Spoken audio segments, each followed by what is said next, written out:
Absolument. Donc, je peux dire bonsoir. Voilà. Euh, on a fait un atelier tout à l'heure qui s'appelait Ambassadeur et pourquoi et comment faire, etc.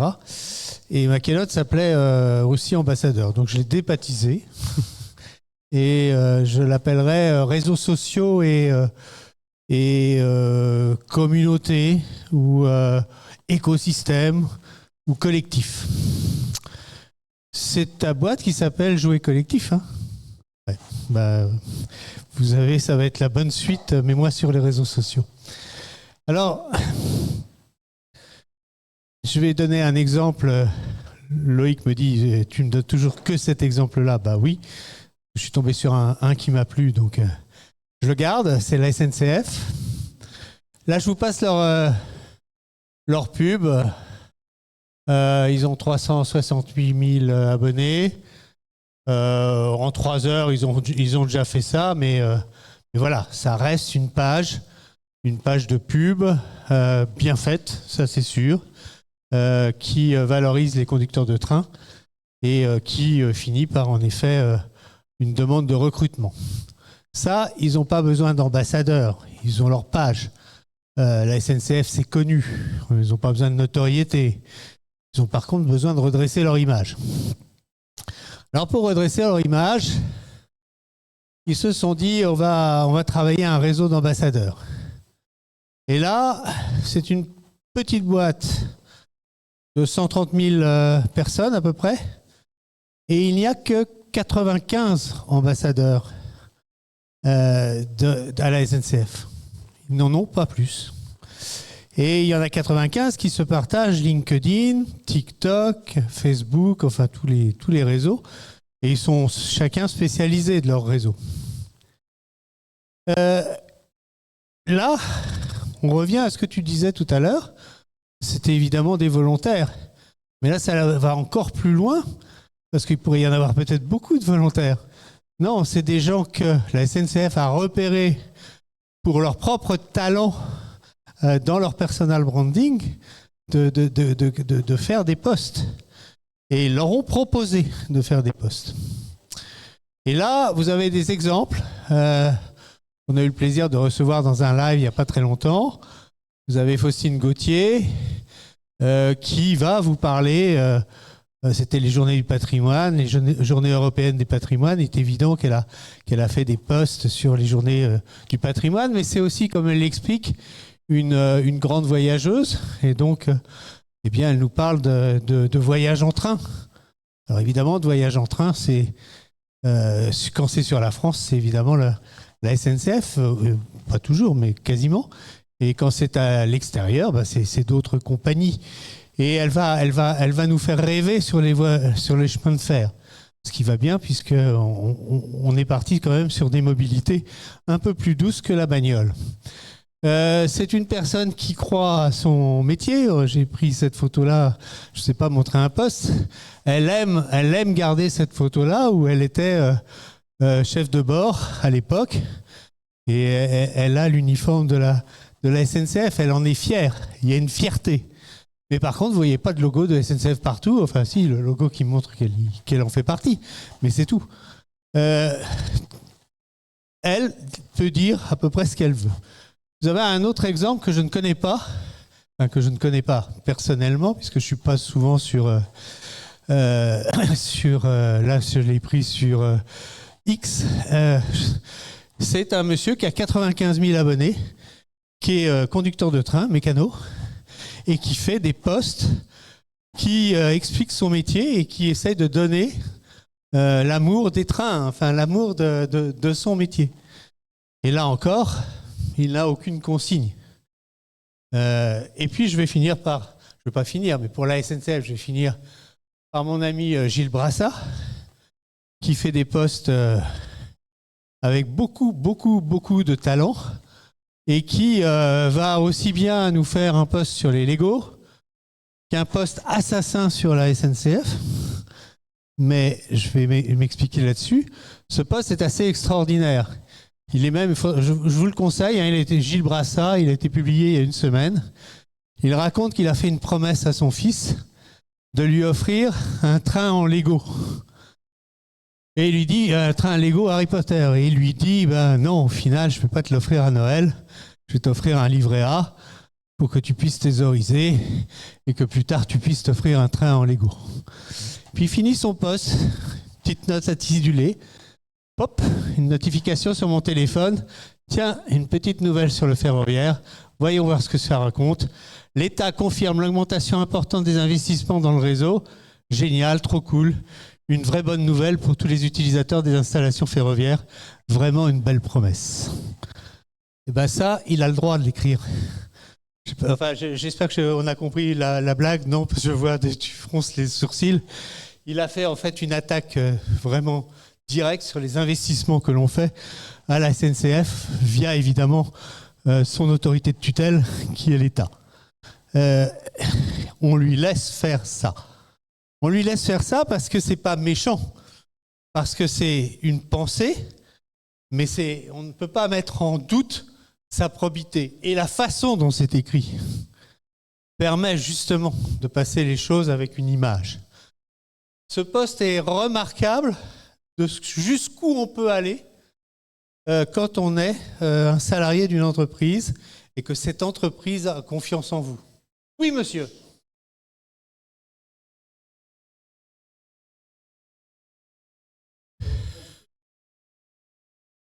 Ah non, non, il a été construit et préparé par Gilles Brassat et il n'y a pas de problème. C'est un monsieur que je connais maintenant personnellement et il n'y a pas de souci. Il y a de l'authenticité. Là, il n'y a pas de manipulation de la SNCF sur ces Là encore, il nous a fait quelque chose qui, bon, je ne vais pas l'expliquer, on ne va pas y passer 3 heures, mais là encore, une critique. Lui, il est formateur des chefs de bord. Il montre qu'il y a des lois et des règlements et l'esprit des lois. Et là aussi, il n'hésite pas à défendre la SNCF sur le fait que si c'est le règlement, c'est quand même le règlement, mais il explique qu'il faut avoir un peu plus de souplesse que ce qui est fait. Il se permet de l'humour. Je vous dis tout de suite que c'est sédille, le mot. Pour ceux qui l'ont vu tout de suite, c'est très bien. Mais voilà, ça, c'est un membre de la SNCF qui le fait. Par contre, il fait faire des choses sérieuses aussi en expliquant que les voyageurs sont un petit peu cons de temps en temps, sur les sorties de secours, en enchaînant leurs valises, plus personne ne peut sortir, etc. Ou des blagounettes. Voilà. Oui, merci. Merci. Là. Tout ça pour dire que la SNCF a un programme ambassadeur vraiment au top, où la liberté est totale. Ils ont quand même signé une charte d'engagement. Ils n'ont pas le droit, même si j'ai appuyé sur un poste qui fait mal, ils n'ont pas le droit évidemment de dénigrer la SNCF. Mais ils ont le droit de la critiquer. Déjà mais ils font tellement bien dans leur travail d'ambassadeur dans tous les niveaux qu'ils donnent une humanité, une proximité entre les gens qui travaillent à la SNCF et les voyageurs. Et donc là, je vais commencer Sophie à répondre à ta question de la dernière fois en disant on embarque les clients. C'est évident qu'un poste sur 3, je le commente et je le commente très largement, soit pour être un peu critique aussi, soit au contraire pour montrer tout l'amour que j'ai pour la SNCF parce que je roule beaucoup en train pour des problèmes de mobilité bas carbone. Donc voilà, ça c'est un exemple. On n'en trouve pas énormément. Moi, celui-là, il me suffit. C'est un idéal qui existe et qui correspond à des programmes ambassadeurs.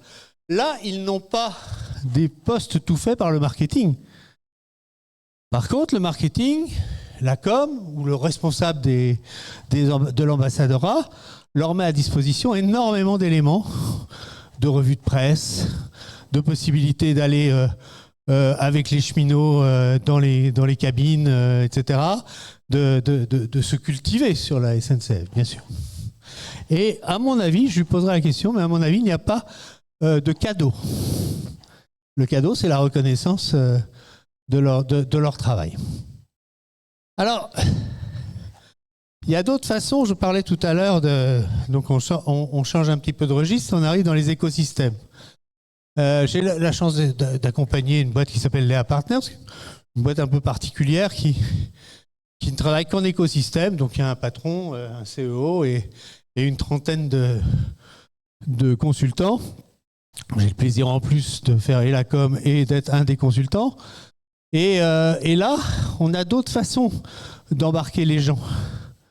Sur le poste qui est ici, j'avais reçu un mail de monsieur Patrick Petitjean qui me dit « Ah tiens, vous devriez faire, on a fait ce salon-là, vous devriez faire un poste. » Donc à moi en tant que webmaster, etc. Mais je lui dis « Mais non, il ne faut pas faire ce poste. C'est toi qui l'as fait, donc fais-le. » Il me dit « Tu crois, j'en sais rien. » Eh bien, il y a une façon très simple aussi d'emmener les gens. C'est-à-dire, j'ai fait un poste relatant ce qu'il m'a raconté. Et là, on est sur un poste sur la page de la société, mais remettant à César ce qui est à César.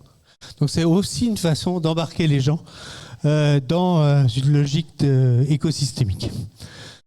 Là, à la limite de l'influence, j'ai la chance et le plaisir, un grand plaisir d'accompagner Terre EFC Occitanie, économie de la fonctionnalité et de la coopération, peu importe. Et là, j'ai trouvé qu'il était plus intéressant que ce soit moi qui poste ce poste, parce que je mettais bien en avant l'un des adhérents, et je ne le voyais pas se mettre en avant tout seul comme un grand, et j'avais envie de dire des choses, parce que j'étais bluffé par ce qu'il faisait. Donc là, je fais et de l'influence et de l'ambassadeur. Alors je dis, au risque de faire de l'influence, j'ai démarré mon poste en disant que j'étais fan de l'EFC et que j'étais dans mes activités de communicant. Donc il n'y a pas d'ambiguïté. Et ça permet de faire des posts qui ensuite peuvent être repris et propulsés. Donc je suis ambassadeur et communicant de groupes d'adhérents d'une économie de la fonctionnalité et de la coopération. Alors, tout à l'heure, tu demandais qui avait fait combien de postes. Eh bien, voilà, un autre exemple de ce qu'est une communauté et de ce qu'est l'engagé, l'engageant, l'impliquant. Voilà ce que sur mon profil, on pouvait trouver. Il y a 2 postes classiques et 6 lives sur lesquels on était présents, dont le 1 avec toi. Et voilà comment aussi on peut donner de la puissance à un événement, sans forcément trop appuyer sur l'événement. Les lives étaient tournés par l'ami Loïc, de telle façon que ça servait le social selling et pas uniquement le social selling forum. Et par la logique des lives, qui est un bon moyen d'embarquer les gens en ambassadeurat, eh bien, on peut repartager ces moments de live sur nos propres